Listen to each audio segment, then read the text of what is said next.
Bienvenidos al tercer programa de La Aquelarra. Yo soy Miranda. Yo soy Fernanda. Y hoy hablaremos de muchos temas que seguramente les encantarán. Sí, vamos a hablar de rituales de Wicanas, que ya habíamos hablado en otro programa, pero ahora vamos a compararlos o a hablar también de los rituales que hacían los aztecas. Para dar la bienvenida a la primavera, ¿cierto? Muy cierto, Fernanda. También hablaremos ahora sí del final de Euphoria, que por cierto somos dos brujas super fans de esta serie, ¿no, Fernanda? Sí, yo no sé si soy super fan. Lo que pasa es que Fernanda es la niña alternativa que si a todos les gustaba, a ella no les gustaba. No soy. A ver, me encanta Juan Gabriel. Soy así de alternativa. A mi mamá le encantaba Juan Gabriel. Todos los mexicanos les encanta Juan Gabriel. ¿Ves? Entonces, no vamos a hablar de Juan Gabriel hoy. Pero, aunque deberíamos hablar un día de Juan Gabriel y de este meme que dice de cómo la poesía de Juan Gabriel, las canciones de Juan Gabriel hicieron más que para la poesía mexicana que todo el Fonca entero. Sí, y yo creo que hasta hicieron más que los amarres de algunos, ¿no? Seguramente. Ah, sí, también. Pero bueno, ya, pasemos a la primavera, porque ya hace un montón de calor, estamos sintiendo todas la maldita primavera. Exacto. Bueno, como muchos sabrán, este 20 de marzo se inicia la primavera, así que les tenemos algunas sugerencias para darle la bienvenida. Ok, entonces para ello, miren, tenemos aquí un ritual que anotamos para sugerirles y es colocar en su casa un altar hacia la primavera, ¿no? Entonces puede ser dirigido hacia el norte y ahí van a poner los elementos del ritual de su elección, ¿no? Pueden ser velas, puede ser agua, pueden ser flores, sal, ¿cierto? Muy cierto, y también pueden colocar imágenes de la deidad Ostara. ¿Saben cuál es la deidad Ostara? Esa deidad es la de la fertilidad. ¿Por qué nos estamos riendo? No sé. Oye, no, pero cuéntanos un poquito más de Ostara. Y cuéntanos un poco más también por qué hacia el norte. ¿Por qué tendríamos que hacer nuestro altar con el ritual hacia el norte? Sí, bueno, me parece muy oportuno que lo menciones porque yo leo como que obvio muchas de estas cosas. Uh-huh. La importancia de los puntos cardinales es primordial en la filosofía wicana, bueno, especialmente religión wicana, ya para no confundirnos con el uso de términos, y justamente es una de las principales razones. Otra cosa es que los elementos están muy asociados con lo que vendrían siendo los puntos cardinales en la religión wicana. De ahí está énfasis e importancia de colocar ciertos altares en determinadas posiciones. Ya, correcto. Oye, ¿y cuál es el origen? Háblanos un poquito más de Ostara, ¿no? Sabemos que es una deidad que representa la fertilidad, pero cuéntanos un poco como cuál es la cultura de dónde viene la deidad Ostara. Bueno, Ostara proviene es una antigua divinidad germánica. Okay. Y pues justamente se le asociaba con la fertilidad porque se le venera primordialmente durante la primavera. Entonces estamos hablando de esta asociación de la fertilidad y la bonanza de la tierra en estos momentos cruciales en donde, bueno, cuando el mundo dependía prácticamente de la tierra. Entonces era una diosa muy importante, uh-huh, ¿no? Y además femenina, que eso a mí me encanta. Aparte, acuérdense que la tierra y la fertilidad siempre están relacionadas. En las deidades de todas las culturas vamos a encontrar que normalmente las deidades que están asociadas también como con el crecimiento de, por ejemplo, de la cosecha y demás, están asociadas también con la fertilidad, porque es el arraigo, ¿no? Es el nacimiento. Bueno, pero una cosa con la que pueden complementar también su ritual, que en este caso es el altar, es decir algunas palabras o algún canto o alguna intención enfrente de su altar. Acuérdense que los rituales que sugerimos siempre tienen que venir también desde sus intenciones y desde sus palabras. Me parece interesante porque la semana pasada, el capítulo pasado justo hablábamos del poder de las palabras y en su intencionalidad. Pero bueno, así para concluir el ritual. Pero bueno, si no queremos seguir un ritual tan wicano, que sería el caso, ¿cuál sería a lo mejor un ejemplo de un ritual azteca para comenzar la primavera? Sí, qué bueno que también lo tomas a colación, porque la verdad es que algo que a mí me molesta es que pues muchas veces todas las personas interesadas en estos temas de misticismo o esoterismo eso lo toman como parteaguas las religiones vulcanas, ¿no? Cuando en realidad nosotros como mexicanos tenemos una herencia muy rica, ¿no? No, los mesoamericanos, ¿no? En general Los también. mesoamericanos en general, ¿no? Y al sur también, ¿no? Los incas, demás. Pero bueno, hablemos específicamente de los aztecas. Perdóname, Miranda. No, no te preocupes. Aquí, ustedes no lo saben, pero aquí tenemos un acuerdo no tácito y que cada vez que Fernanda me interrumpe me da 5 pesos. Entonces ya después de cada podcast ella me da el dinero. Pero bueno, eso es otra cosa. Son finanzas, ahorita no nos vamos a meter. El caso es que en los rituales aztecas hay diferentes pasos para celebrar la primavera y uno de los más importantes y bonitos y que curiosamente todavía ejercemos en la actualidad pero no de una manera consciente es la importancia de ordenar los espacios en donde vivimos, ¿no? Ordenar, limpiar. También durante las celebraciones a la primavera se hacían ciertos platillos típicos del momento, pero eso es muy importante. Acordémonos que la celebración del Fuego Nuevo no se daba cada primavera, se da cada 52 años, ¿ok? Entonces no lo confundan. Otro dato curioso, antes de que se me olvide, es que, por ejemplo, no sé si ustedes están familiarizados con esta noción de ir a cargar energías a diferentes puntos arqueológicos. Bueno, tal vez piensan que esto nos lo heredaron los aztecas o alguna cultura prehispánica, pero no, para nada. De hecho, nada podría estar más alejado de lo cierto, de la verdad, porque esto fue una costumbre que le empezó a propagar el New Age, con esta como suposición de que había ciertos lugares en la Tierra que tenían una energía que podía alterar al ser humano con beneficios, ¿no? Pero bueno, eso es algo que yo quería sacar a colación, que estas recargas de energías no son una herencia ancestral, es algo ya una invención más del New Age. Oye, pero también es cierto, bueno, justo por ejemplo, hoy yo acabo de regresar de viaje, como quizá podrán darse cuenta los que me están viendo. Entonces fui a Chichén Itzá y estaba leyendo que van a cerrar Chichén Itzá justo el 21 de marzo este año. Y Chichén Itzá es muy importante el 21 de marzo por estas cosas que menciona Miranda, pero también porque se supone que se ve cómo sube el Kukulcán, que es la serpiente emplumada, ¿no? En la mitología azteca sería Quetzalcóatl, pero en la mitología maya es el Kukulcán. Entonces se ve como la serpiente emplumada va subiendo en una sombra en el equinoccio de primavera. Entonces, bueno, van a cerrar. Oye, Miranda, pero ya que estamos hablando de los rituales mesoamericanos de la primavera, yo quería traer a colación un tema que me contaste. Como les dije, acabo de viajar y entonces regresé a la península y demás.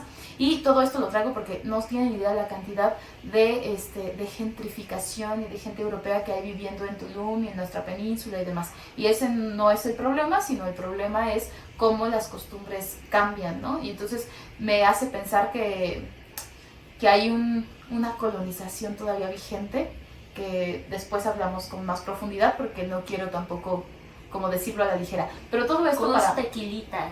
Todo esto para recordarles una cosa. Las brujas no existían antes de que los europeos llegaran aquí, ¿cierto? ¿Cuál era el nombre? Ok, eran hechiceras, eso es muy importante, porque recordemos que la bruja fue un concepto creado primordialmente en Europa. ¿Y por qué? Y con esto no quiero decir que hay una jerarquía entre brujas y hechiceras, ¿eh? No, para nada. No. Solo el concepto, la noción. Y es que, en términos ya muy estrictos del concepto, la bruja es aquella mujer que tiene relación con el diablo. Y pues hay que tomar en cuenta que el diablo fue no quiero decir una invención, no me voy a meter ahorita en esos campos, pero fue una creencia que se trajo de Europa a América, ¿ok? Entonces aquí estaríamos correctamente hablando de hechiceras. No obstante, ya si me dicen ya en el uso coloquial actualmente, bueno, ahí es un poco más complicado, pero originalmente sí hay una distinción muy importante de que rescatar, que aquí en América eran hechiceras y en Europa eran brujas, al igual que el mismo fenómeno sucedía en África y en Asia, pero justamente eso es algo muy importante que rescatar. Y igual si no están convencidos, pues investigar un poco sobre el tema, porque también creo que al usar de manera así generalizada el término bruja, de alguna manera estamos blanqueciendo cualquier relación distinta con la magia si no son mujeres cisgénero blancas, ¿no? Pero bueno, eso ya después lo veremos.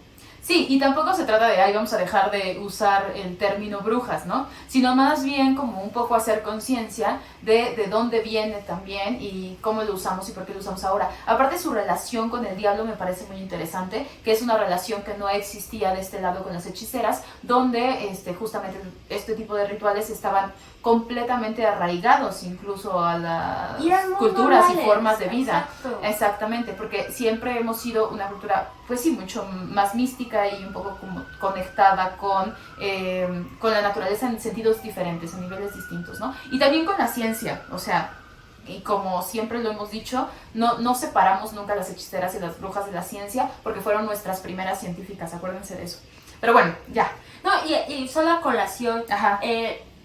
Retomando a Levi Strauss, que era un antropólogo muy importante, él justamente habla de que la ciencia en la actualidad es la nueva magia, porque justamente creemos cosas, pero ya solo porque vienen en un libro, no porque hacemos un método científico. Entonces ahí viene otra vez la misma lógica de lo que venía siendo una creencia. Pero bueno, ya eso creo que se los había mencionado ya antes, pero lo quería recalcar. Díganos si quieren que profundicemos sobre este tema, déjenlo en los comentarios, porque a mí personalmente sí me gustaría como hablar sobre, por ejemplo, qué es lo que hace a una creencia, o sea, qué es lo que hace a la ciencia, ¿no? Cómo ha cambiado a lo largo de los años, la superioridad del libro, por ejemplo, sobre otras plataformas de conocimiento. La comunicación oral. Ajá, la comunicación oral, ¿no? Nada, muy interesante.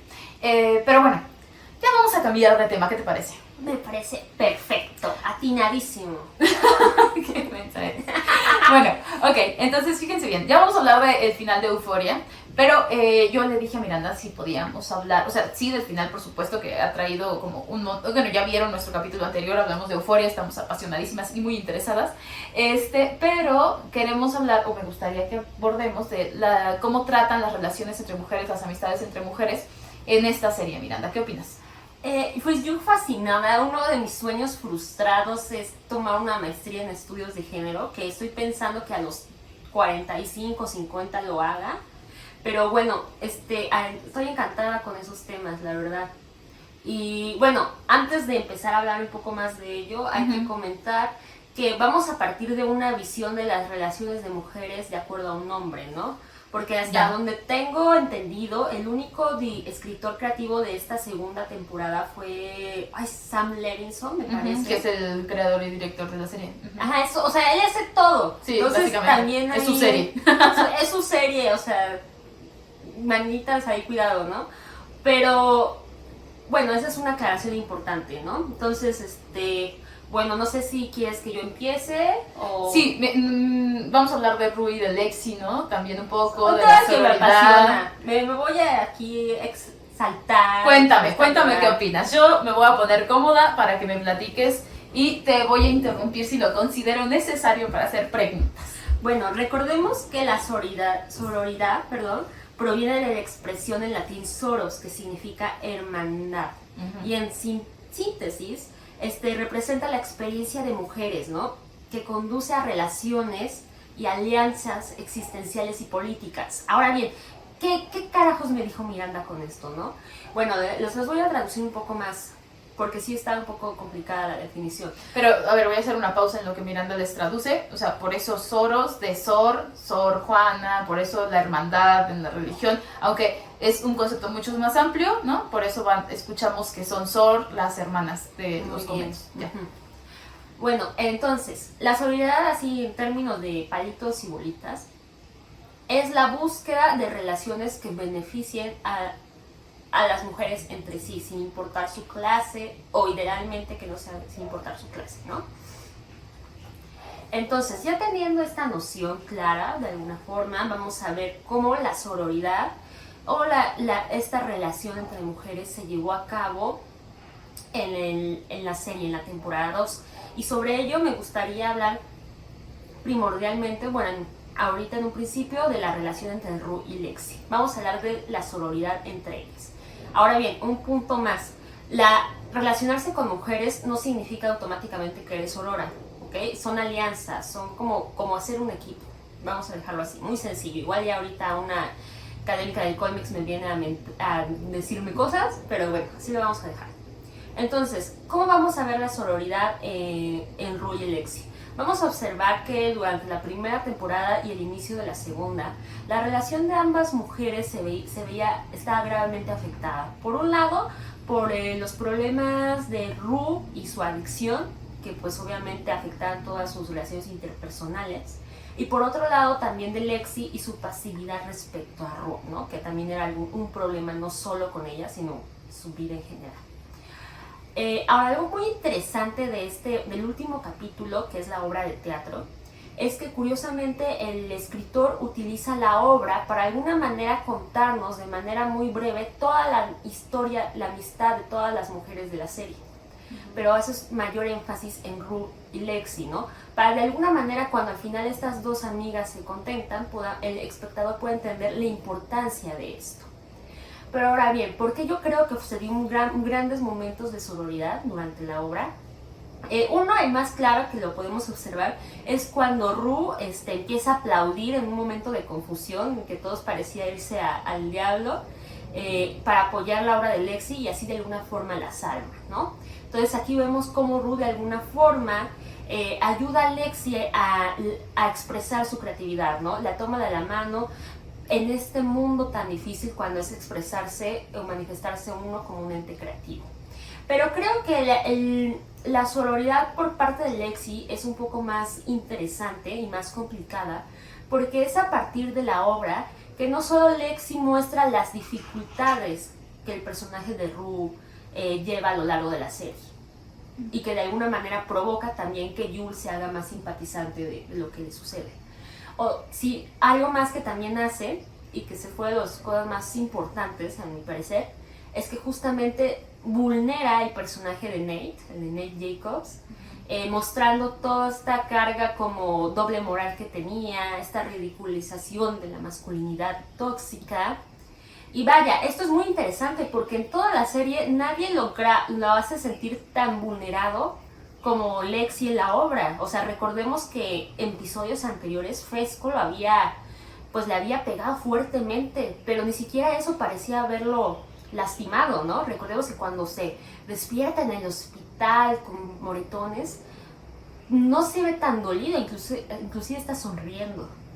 Entonces aquí observamos cómo es a partir del lenguaje, que es una característica muy femenina, que este hombre de alguna manera es derrotado, ¿no? Y derrotado a partir o dentro del mismo grupo social que él construyó a base de dominación, pues violencia física, violencia verbal, todo esto son herramientas muy conocidas del patriarcado, ¿no? No sé si hasta aquí quieras tú decir algo, Fernanda. No, Miranda, podemos seguir hablando del patriarcado durante todos los minutos que quieras.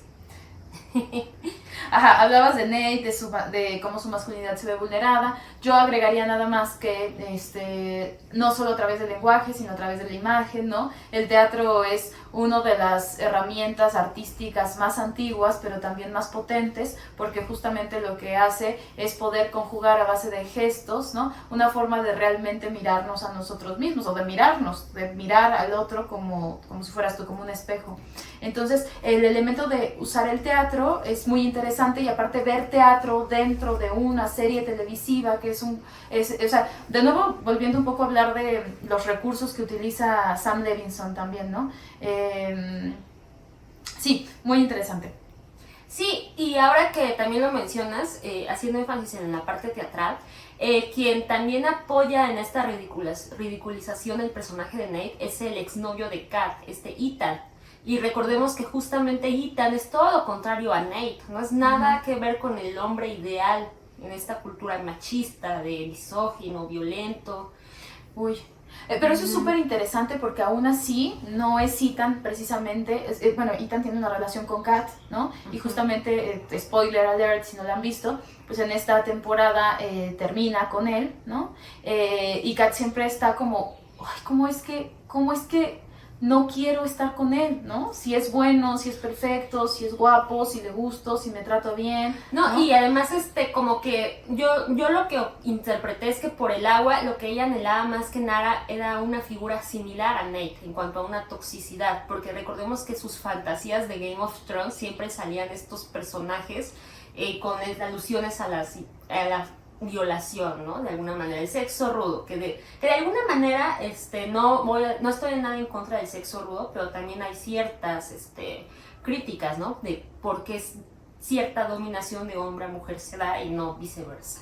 Pero creo que también es importante que hagamos una lectura no moralina en general de las cosas que pasan en la serie, en el sentido de que también hay un personaje que le dice a Kat, no me acuerdo quién es, pero le dice, no, pues es Maddie, creo, que le dice, bueno, ¿tú por qué crees que te tiene que gustar? ¿Solo porque es todo lo que tendría que ser?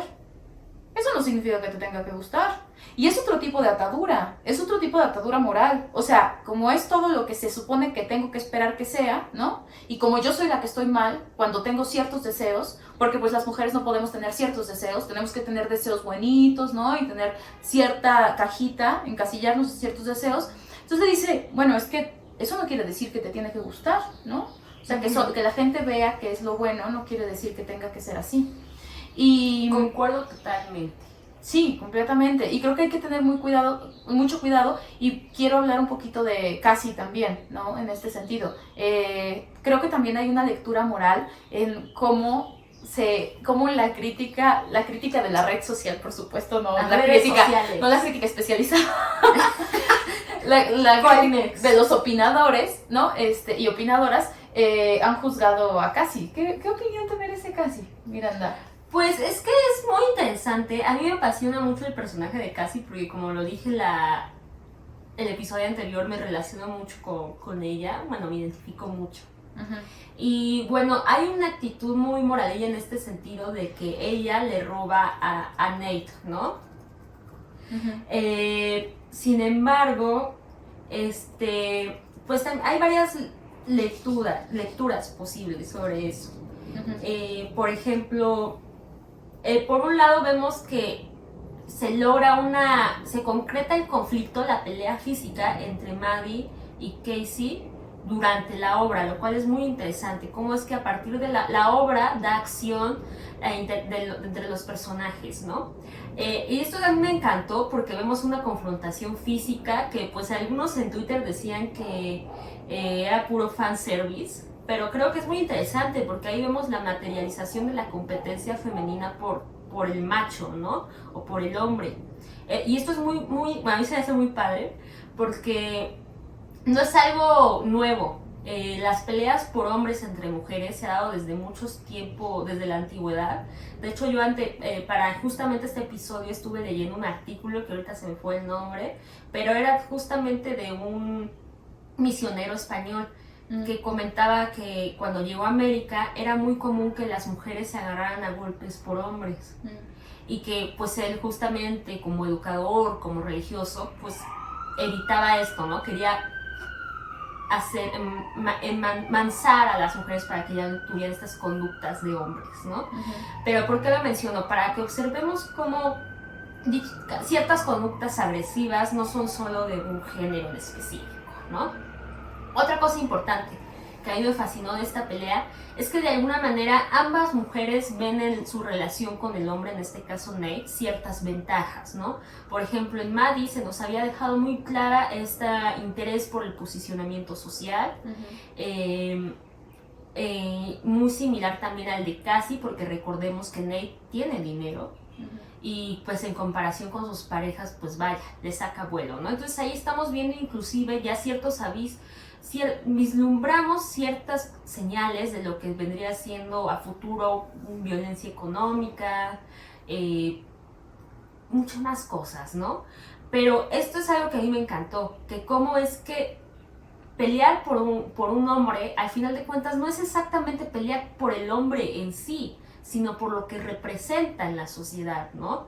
Entonces también creo que cuando sucedió esto de que robarse al novio, etcétera, creo que no se vio como con la profundidad que se tenía que ver. O sea, no solo estás robando un novio, estás como buscando alternativas. Por ejemplo, el personaje estaba buscando soluciones a sus conflictos, a su salida, inclusive tal vez hasta económica, ¿no? No, pero más allá de la salida económica, sí tiene que ver con que Cassie estaba en un momento muy vulnerable de su vida. Entonces, de hecho, cuando Maddie le cuenta a su jefa en la alberca ¿qué es lo que pasó? Ella le dice, pues sí, yo fui esa persona, o sea, yo estuve con el con el novio de una amiga, de mi mejor amiga mucho tiempo, y le pregunta, no sé si le pregunta por qué lo hizo, no me acuerdo, la cosa es que... Sí, le dice, ¿y por qué lo hiciste? Si tú te ves súper genial, y ella le dice, ay, pues no sé, pasó, era chava. No, es mucho más profundo que eso, porque justo lo que le dice es, no sentí que nadie más pudiera escucharme,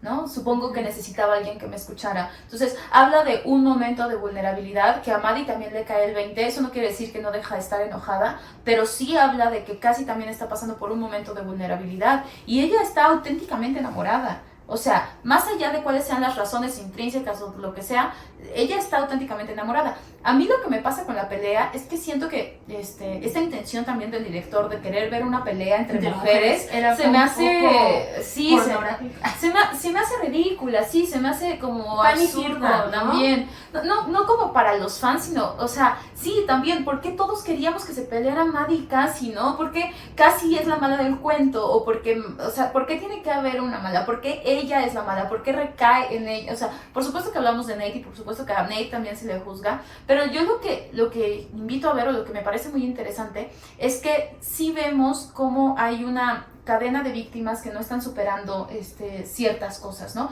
Desde Nate, desde el papá de Nate, ¿no? No vemos al papá de Nate por casualidad, ¿no? Entendemos la historia del papá de Nate porque quieren que llegara hacia otro punto, porque quieren, o sea, ¿de dónde viene el agresor, ¿no? O sea, ¿de dónde sale un agresor? ¿Cómo crea un agresor, no? Y creo que también lo que pasa con Cassie es muy similar. Y entonces, todo el tiempo estamos también juzgando a Cassie desde de un pedestal moral, ¿no? De haberle quitado el novio a su mejor amiga. Pero, ¿qué es lo que estaba pasando también con Cassie, no? Y cómo ella también se sentía sola. Y después de aquí hay una de dos, o logra como superarlo y logra ver de otra manera, pero la verdad es que está muy lastimada. Y la realidad es que Lexi sí la lastimó. O sea, todo lo que hizo sí la lastimó. Y el arte también es así, muy doloroso, ¿no? Ese es otro tema interesante, como que hablar sobre lo que Lexi hizo, si fue, tal vez, no sé, ¿qué opinas de exponer de esta forma a Casey? A mí la verdad sí me pareció un poco desagradable, no sé. Bueno, me sentí mal por el personaje de Casey. ¿Cómo se llama su novio? ¿Fesco? Ajá. Le dice que a veces la gente tiene que sufrir, ¿no? Algo así. Pues sí, pero ¿por qué ella, no? Pero ¿por qué sufrir en frente de 200 personas con las que convives todo el tiempo durante la preparatoria, ¿no? Es el momento, man. Mejor tienes la terapia. No, yo estoy completamente de acuerdo. Y yo creo que tendría que haber hablado con su hermana antes. O sea, si estaba viendo que le estaba pasando mal. O sea, entiendo que tampoco tenía muchas herramientas Lexi para poder acercarse a su hermana y para poder comunicarse. Pero si en el fondo también estaba preocupada, porque casi le dice algo muy válido, ¿no? Le dice, sí, claro, ahora estás brillando. Era lo que querías, ¿no? Verte, ¿no? O sea, victimizarte todo el tiempo de que eres la oculta, de que nadie te ve, de que nadie te observa, de que ay, pobre de mí, ¿no? Entonces lo que querías era que te vieran. Bueno, pues ahora te están viendo, mira lo que me hiciste, ahora todo el mundo te está viendo, disfrútalo, pásala bien, ¿no? Y a mí Lexi me cae muy bien, pero sí creo que, o sea, sí creo que tendríamos que pensar como hasta dónde sí, hasta dónde no, y por qué otra vez, ¿no? O sea, porque también el director quiere llevarnos como a esta confrontación que me parece muy natural, está muy bien escrita, está bien hecha, pero de esta confrontación entre las hermanas, entre las mujeres, ¿no? Como en la que sí, y de nos hecho, cagoteamos entre todas. Algo muy interesante es que en esta temporada se le dio mucho mayor peso a los conflictos entre las mujeres por hombres que otros personajes cuyo conflictos sean un poco más, inclusive más profundos, ¿no? En términos de guiones, como el papá de Nate. O sea, a mí me pareció impresionante el conflicto que tenía el padre y Nate con su padre, pero como que la gente luego a veces, esa impresión me da que como que ya se quieren ir solo como a esta pelea de chicas por un chavo, cosas así, ¿no? Sí, y la verdad es que también pues los tiempos han cambiado en muchos sentidos. Y no sé qué, yo creo que las chicas, sobre todo las más jóvenes que nosotras, todavía son mucho más conscientes de lo que éramos nosotras más jóvenes, de que, bueno, pelearse por un chavo la mayoría de las veces no vale la pena. Exacto, y además en Twitter, por ejemplo, ¿para qué sirve tanta deconstrucción de distintos usuarios que dicen que están súper deconstruidos si al final de cuentas se van a emocionar por la pelea de dos mujeres por un chico, ¿no? Sí, ¿no? Y aparte, o sea, odiando a Cassie así de una manera, de verdad, como si hubiera hecho no sé qué. Güey, no, deberíamos de estar hablando de lo mal que está Nate en todo exacto, caso, ¿no? o sea, la violencia que hace, y luego, deja tú que eso. él también es un, insisto, ¿no? Es Sí, una víctima no superada, no ya no es una justifica, víctima, ajá. exacto, ¿no? Porque hay que pasar ese proceso en algún punto, pero, o sea, es mucho más complejo, ¿no? Sí, y además también te quería comentar, no sé, por ejemplo, si luego podemos hablar con alguna persona del género opuesto. No lo sé, No lo voy lo a sabemos, pensar, igual no sé sé que hay si alguien podemos, cerca, no sé pero si podemos tengo invitar a alguien. entendido que se perdonan más esas situaciones cuando por ejemplo, si un hombre anda con el ex de un amigo, no es tan terrible como en el caso de las mujeres, ¿no? Corrígeme si me equivoco, ¿no? Uh-huh. Pero ¿cuántas obras o películas han habido sobre este tema en comparación con cuando pasan en una situación como de las mujeres, ¿no? Uh-huh, uh-huh. Sí, es cierto, está como menos visto, menos hablado, es verdad. Y aparte sí hay como mucho más este rencor, ¿no? Como esta cosa de posesión del hombre, así de, bueno, este es mío y ya, ¿no? Y bueno, es complejo, pero sí. Sí, es que justamente eso es el problema, como que nos tienen así como que solo puedes poseer tu familia y lo cercano a la familia, pero bienes no, entonces te queda solo el hombre, ¿no? Uh-huh. Entonces es un tema muy interesante que a mí me encanta, que me encantaría así hacer mis cursos ahí en el Colmex sobre por qué casi media.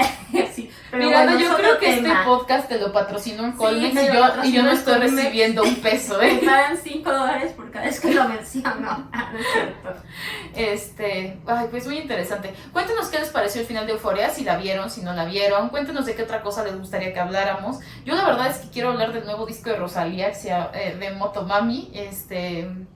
Cuéntenos si quieren que hablemos de eso o si prefieren que no. Si quieren que sigamos hablando más bien de libros, que no nos clavemos tanto con las series, con las pelis, lo que sea, coméntenoslo porque les hacemos caso de verdad. Uh-huh. Pero bueno, ¿quieres hablar de algo más? ¿De Ethan o de algo más para cerrar ya el tema de Euphoria? No, creo que sí, ya nos extendimos demasiado y podemos pasar al siguiente Perdónennos. Sí, ¿de qué quieres hablar? Tenemos ahí como dos opciones, ¿no? Para hablar que teníamos planeadas para hoy. ¿Cuál de las dos te gustaría que abordemos? Uh-huh. Sí, bueno, ya como último tema, sí, ¿no? Uh-huh. Como último tema nos gustaría como rescatar el episodio histórico de los juicios de Salem. Bueno, los juicios contra brujas en Salem. Chun, chun, chun. Porque como sabrán o no sabrán, el primer juicio justamente se llevó en marzo, ¿no? Que es algo muy significativo, ¿no? Uh-huh. Como es en que en marzo suceden muchas cosas relacionadas con la mujer. Esto y el 8 de marzo. Que por cierto, justamente hablamos por eso de las relaciones entre mujeres en Euphoria. Para como que recalcar como esta visión importante que pues todos los meses del año debemos tener, pero para tener en cuenta cómo no se exenta la visión del género en cualquier tema, ¿no? Y bueno, ahora es el turno de los juicios contra Salem. Y es que justamente aquí vamos a hablar de relaciones justamente no sororas. ¿Y por qué no sororas? Porque muchos de los juicios en Salem se dieron a partir de mujeres acusando a otras mujeres, ¿no? Entonces, qué barbaridad. Pero bueno, aquí esto es muy importante porque el primer juicio de brujas en Salem no se dio hacia una bruja blanca, por así decirlo. Y es que sí, si les decimos, por ejemplo, ustedes escuchas, ¿qué piensan? ¿Qué tipo de persona piensan la primera vez que les menciono la palabra bruja? No me van a decir, pues no me van a decir de qué color, ¿o sí?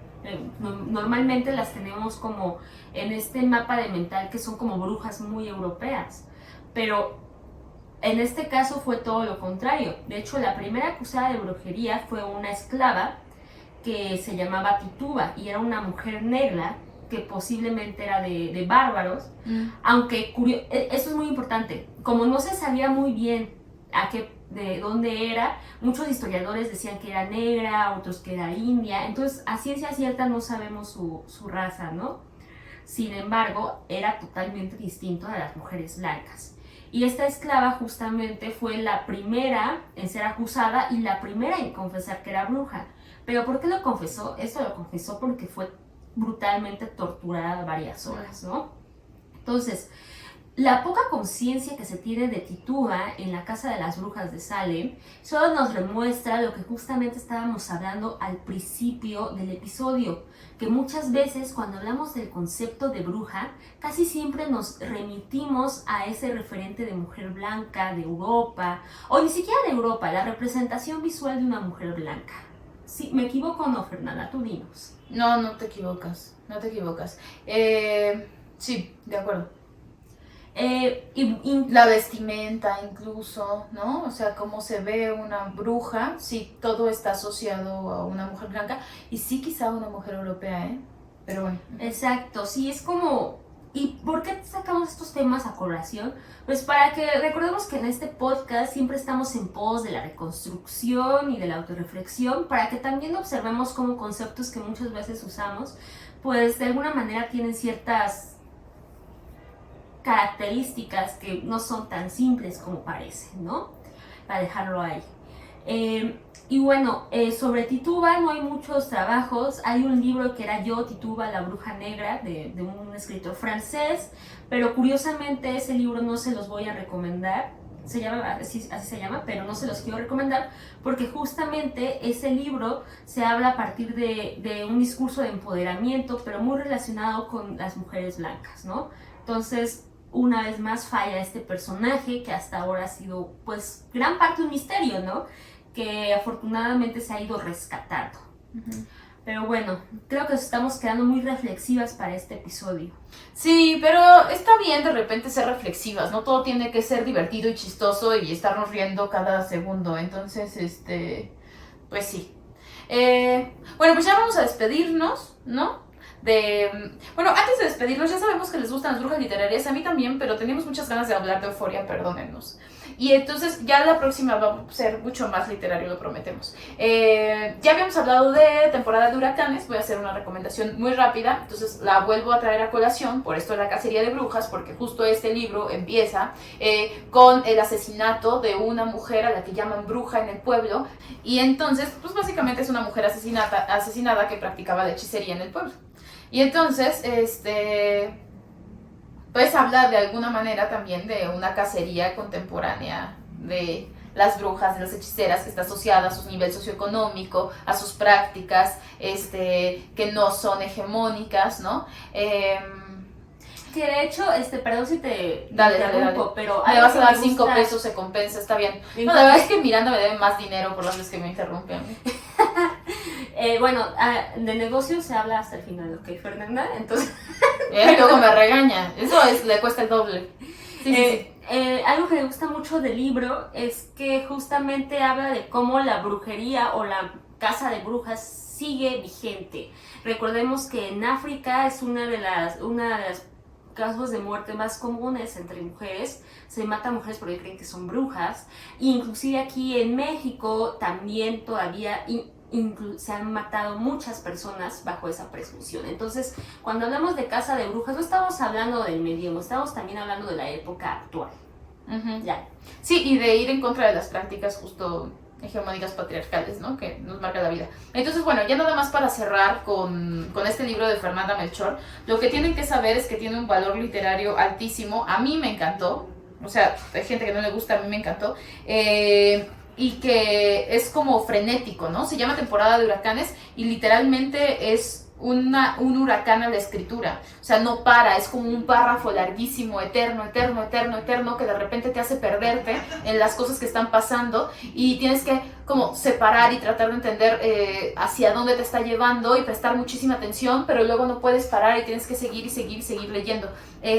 A mí sí me parece que los personajes están bien perfilados y que las voces se escuchan diferentes, pero al mismo tiempo hay una cosa en común con las voces, que es que todas pertenecen al mismo pueblo. Hay quien dice que no, que siente que las voces se escuchan todas iguales, por eso las traigo a colación, pero a mí sí me gusta muchísimo, entonces lo recomiendo un montón. Y libros de brujas, bueno, ya les había recomendado Brujas Guerreras Diosas también, que hagan de cuenta que es como una pequeña enciclopedia de brujas y hechiceras alrededor del mundo. de diferentes culturas, entonces eso también está muy padre. ¿Se te ocurre otro libro rápido para recomendar como de brujas, de brujería? Por el momento no, pero es que sí, la verdad, algo que sí les voy a comentar, no es como una contrarrecomendación, es que luego no se vayan por estos libros de Bruja Verde, que son como muy genéricos, esos no convienen, la verdad. Si les interesa realmente ese tipo de temas, les recomiendo más los libros que Fernanda acaba de mencionar, porque pues también estamos hablando que la bruja, el concepto de bruja y todo eso relacionado con ella es un fenómeno editorial también en estos momentos. Entonces muchas editoriales están sacando cualquier cosa, ¿no? Sí, porque hay una crisis de fe, amigas, y por eso estamos viendo estas cosas. Vamos a hablar de la crisis de fe en algún momento. También pónganos si quieren que hablemos de eso o si no quieren que hablemos de eso. Pero bueno, creo que ya podemos terminar. Y aún así hay muchas escritoras que tienen terror, suspenso, terror psicológico, que son igual de interesantes. Siempre recomiendo Amparo Dávila, pero es que me parece una reina en ese sentido. Y ya, si se me ocurre alguien más, se las ponemos ahí en el Instagram. Entonces, ahora sí, nos despedimos. Muchas gracias por llegar al tercer capítulo. ¿Es el tercero o el segundo? El tercero. ¡Ah! ¡Qué rápido! El tercer capítulo de la segunda temporada de La Aquelarra. Recuerden que ya tenemos redes sociales, entonces no dejen de seguirnos por Instagram y por Twitter y por TikTok como La Aquelarra. Vamos a echarle ganas a las publicaciones, ténganos paciencia. Pero no olviden seguir también a Miranda como Miranda Collage. En Instagram y en TikTok. En TikTok también estoy así. Ah, y una cosa más, si llegaron hasta aquí, comenten, yo también soy bruja o yo también soy brujo. O yo también soy hechicera. Y por último, vamos a tener una página web muy pronto para poder escribir y poner textos ahí, entonces que estamos abiertas a escucharles y a leerles también. Bueno, pues nos vemos hasta el próximo episodio. Hasta la próxima, bye. Bye bye y feliz cumpleaños.